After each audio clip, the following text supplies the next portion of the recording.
Plano ng Philippine Navy na makakuha ng mas modernong mga barkong pandigma sa susunod na 5 taon upang maging pantay sa mga kalapit na bansa sa Southeast Asia. Sinabi ni Rear Admiral Cesar Bernard Valencia na inaasahan ng bansa na makatanggap ng 7 karagdagang Acero-class gunboat sa mga susunod na taon.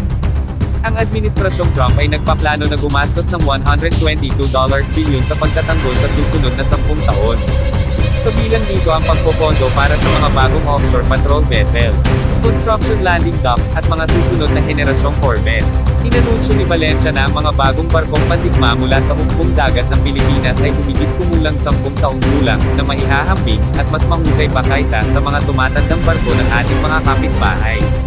Sa kasalukuyan, ang Navy ay may 2 bagong missile frigates, 2 anti-submarine helicopter, 2 landing dock at 12 multi-purpose attack craft.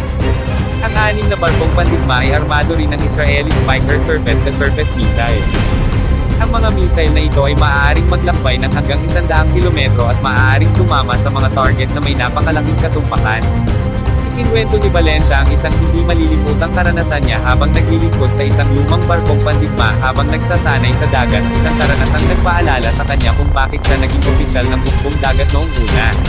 Aniya, napigilan ng mga lumang kagamitan ng barko na matamaan ang kanilang target, at inutusan silang huminto sa pagpapaputok dahil malapit nang gumuho ang kubyerta.